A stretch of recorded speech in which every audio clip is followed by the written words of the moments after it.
All right, morning and happy race day, everybody. Hopefully, everyone had a good Pocono DFS weekend. Last week, we definitely enjoyed going to the race. It was a lot of fun. So now we turn the page and we got both Richmond and Road America today for the Xfinity Series and the Truck Series. So a little bit of an interesting day. Normally, NASCAR is usually at the same track, but today they are at two very different tracks from one another. We got two different types of approaches, two different types of strategies, two different slates to break down. So just going to do one quick video for both of them.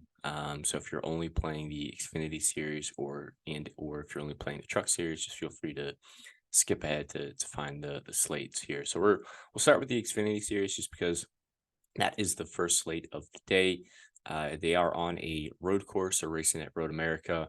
Road America is a huge track. It's like 4 miles or something like that. So because of that, the amount of laps are very, very small. There's only I think there's like 40, 45 laps, something like that. So, what does that really mean for DFS purposes? Really, that means, dominator points, lap sled, fast laps aren't really, they don't really matter too much. I mean, yeah, there's going to be a handful of points that are scored out, but for me and for you, what I think you should do is focus more on drivers who give you place differential upside, or drivers who have just the ability to finish inside, the top 10, the top 8, the top 5.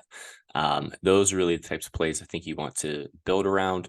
We'll kind of dive in here and talk about some of them. So no surprise, AJ Allmendinger, he's literally missing the Cup Series practice and qualifying to take place in this race. That's how confident he is, that he's going to win. And it just kind of shows you where his heart's at as well. So AJ's the heavy favorite, not even close to everybody else. No surprise, he qualifies first on the pole. There's no reason why he shouldn't win this race. For DFS purposes, yeah, he doesn't give you any place differential upside, but he is the heavy favorite. So I think one type of lineup strategy you could implement is, hey, I'm going to play AJ Allmendinger, and then I'm going to play a bunch of place differential upside plays to pair with them, with the idea that, hey, AJ is going to go out there, lead all the laps, and then my place differential plays are going to come through, and they're going to help me. AJ's going to score the dominator points, and my place differential plays are going to help me with the upside there. If you want some leverage on the field, everyone is going to be playing AJ Allmendinger. If you're looking for potentially a pivot, or maybe you're building multiple lines, you want to protect yourself just in case something crazy happens to AJ. Maybe he has a mechanical issue. Maybe someone spins him out. Maybe he has a penalty. You never know. I would say Cole Custer is probably your next best bet. He also starts second, so has a pretty good chance of getting out front, leading some laps. But for me, 9 times out of 10, I'm just going to be playing AJ Allmendinger in. So after that, I think, there's some obvious plays. Obviously, Brandon Jones, Daniel Hemrick, Alex Lablay, Jeremy Clements, Ryan Sieg. Like, these are the types of plays you really want to focus on, and I would say is probably a core of your lineup. But if you're playing tournaments, you have to kind of sometimes get a little bit different. So who are maybe some plays in the field that maybe aren't as obvious?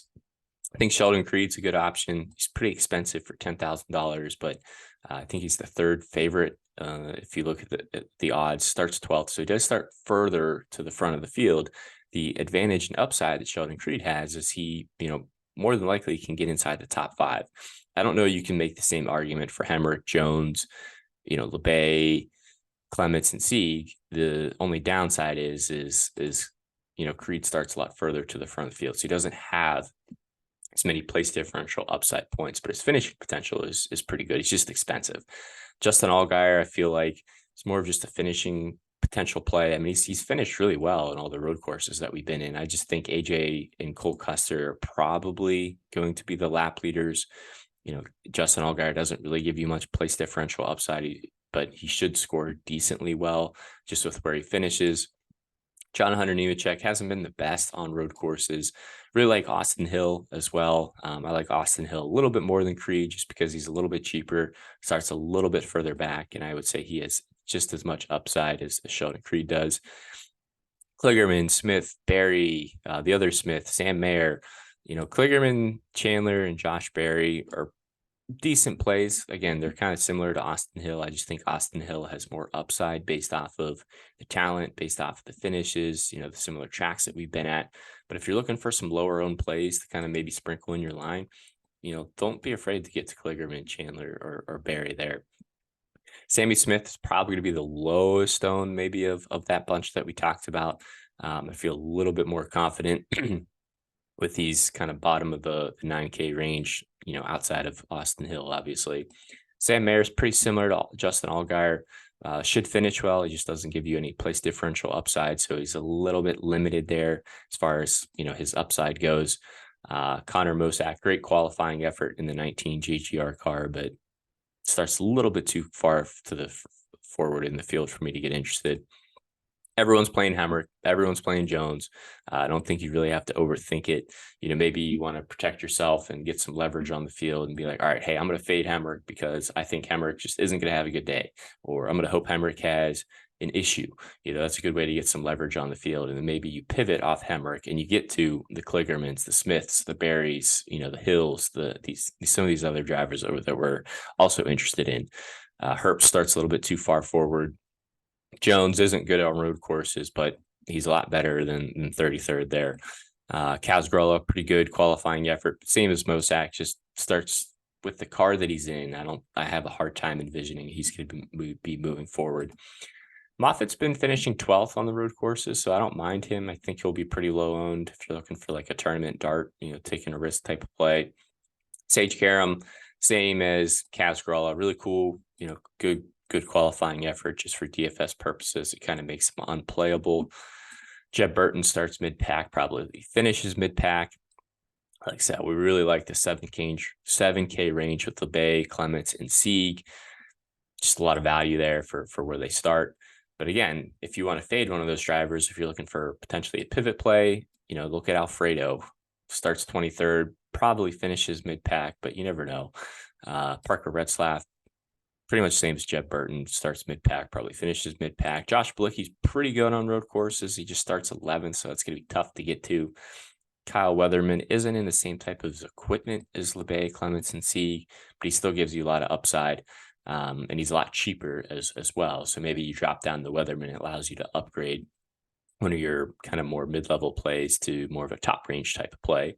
Sieg starts a little bit too far forward. Ellis, pretty cheap, like Weatherman, again, not in the best equipment, not the best driver, but he starts so far deep in the field, he really can't hurt your line. And then after that, really the only plays I'm really interested in would probably be Joe Kraft, just because of where he starts, and Josh Williams, just based off of the skill there. With pricing, you don't really need to go down to this 5K range. I wouldn't really advise it anyways, just based off of where the equipment is for a lot of these teams and where they start. It's really easy to with pricing kind of get more of a balanced lineup, or kind of pay down for some of these place differential plays here or even here that we were talking about, and kind of put together a pretty solid lineup. So for me, I'm really building lines a couple of ways. I'm going to build a handful of them. Most of them are probably going to be shoving in AJ Allmendinger with place differential plays. Maybe I'll do a couple all place differential plays where I fade AJ just in case something happens. And then maybe I'll try to get a combination of maybe some of these drivers who start more mid-pack that aren't going to see as much ownership, that I think have some good upside. So that's the Xfinity Series slate. That one's at, I think, 3 or 3:30 today. And then we're going to change gears here, and we're going to talk about the Truck Series. So the Truck Series is at Richmond. Richmond is a completely different track than Road America, completely different strategy, a lot more laps, different type of race, different type of weather. It's super hot and muggy there. So if you are going to the race, hopefully it cools down a little bit. I know it was pretty miserable yesterday for practice and qualifying, but this is the last race of the Truck Series playoffs, or regular season, I should say. So after this race, we'll know who the final drivers are locked into the playoffs. We got somewhat of a close playoff bubble there for the cut line, so that should be pretty fun to watch and just see how these drivers do over the course of the race. But for this slate, really the two plays that stick out to me, and of course they start on the front row right next to each other. You got Corey Heim and Ty Majeski. Corey Heim has just been absolutely dominating this truck series. He's been scoring well every single week that we go to, regardless of where he starts, regardless of what his practice times look like. He's up front, he's leading laps, he's winning races. You really like to see that. You feel pretty confident in him. So I think you could either build lineups with Corey Heim as your lap leader, or build lines with Ty Majeski as your lap leader, who's we'll talk about here in a second. Or I think you could actually play both of them together. The issue with the truck series is it's usually these races get crazy, especially late in the race. We see a lot of these drivers up front getting aggressive, turning people. Heim could go out there and lead 2/3 of the race, get turned in stage 3 with 4 laps to go, and end up finishing 28th or something like that, which will kind of kill your day. So that's the risk you take when you play some of the lower series slates, especially when there's a lot on the line. But just looking at driver rating, looking at similar tracks, Heim and Majeski project way higher than anyone else on the slate does for me. So those are really the two core plays I'm going to build around. Basically, I'm going to have Heim or Majeski in every single line that I'm building, whether it's just one of them or potentially two of them together. Zane Smith is pretty expensive.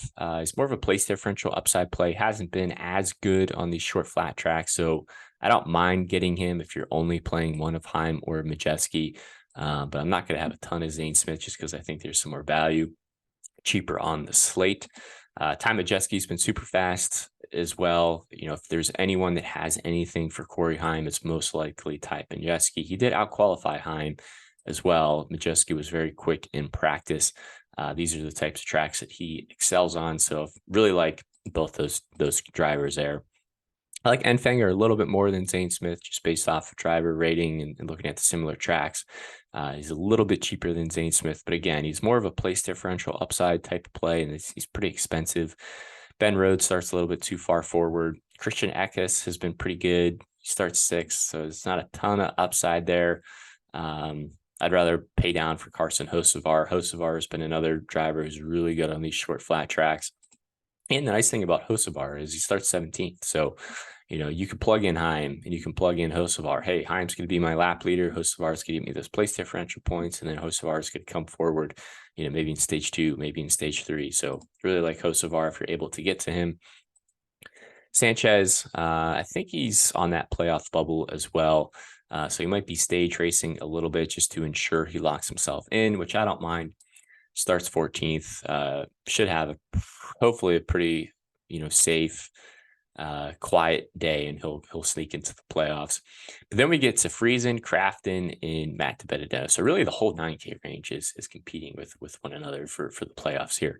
Crafton was quickest in practice. Friesen gives you the most place differential upside, and then Matty D arguably has the best finishes on these track types. So you could kind of make an argument for all three of them. For me, I'd like to focus on probably Friesen the most, just because of the place differential upside that he offers. I don't think any of these drivers could lead laps. Crafton's probably my least favorite play of the bunch here, just because of where he starts. And then I really like Matty D. I think Matty D is a good tournament play. He's been finishing inside the top 10 at similar track types. He was 7th at Martinsville, 3rd at North Wilkesboro, and 6th at Gateway. So starting 10th, if he's able to repeat those types of performances for $9,000, that's pretty good value there. And I don't think a lot of people are going to play him. Not crazy about the 8K range. Raja just has not been good on these track types. Chase Purdy, good equipment, starts a little bit too far forward. Tyler Ankrum looks a little bit of a trap play to me. Starts 21st, looks like an attractive place differential play. But if you dive into the numbers a little bit, his finishes just have not been good on these short flat tracks. Taylor Gray, never really know what you're going to get with him. You could get a top 10, you could get a finish outside the top 20. He starts mid-pack, so his day could really go either way. So I always try to come in underweight on the Gray brothers, just because they're very unpredictable. Curry, Thompson, Gray, William there. pretty much low interest for all of them. Curry starts a little bit too far forward. Dean Thompson, also like Tyler Ankrum, just not good on these short flat tracks. Tanner Gray starts a little bit too far forward, and really cool qualifying effort by this one car here. But for DFS purposes, just I have a hard time believing he's going to pass Majeski and or Heim for the lap for the lead. Matt Mills, pretty cool to see him in the KBM truck. Really trying to take advantage of this opportunity. Qualified really well, so that's exciting. But for DFS purposes, probably going to be difficult to get to. But it is a KBM truck for 6.9K, so I don't mind taking a couple risks on him. Jake Garcia, another type of value, GPP tournament type of option. Really like Colby Howard a lot. His practice times were a lot better than where he qualified. And also, if you look at some of the similar track types, his finishes are decent. If he can get to 15th, he'll have a great DFS day.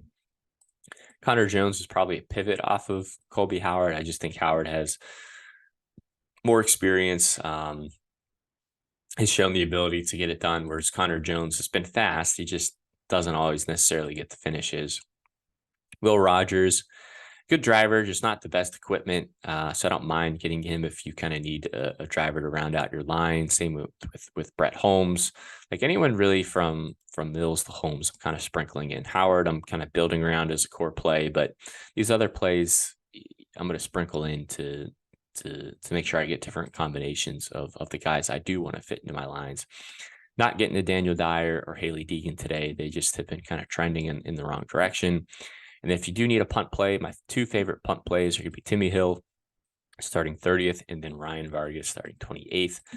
Vargas really likes his truck. He was pretty fast in practice, did not have the best qualifying effort, but that truck's pretty good, decent speed compared to a lot of the other trucks that are down here. And then Timmy Hill, very consistent, not going to go out there and wow you by any means, but he'll complete all the laps and he'll avoid the accidents, avoid the wrecks. So that's all he really needs to do is stay on track and he'll have a good day.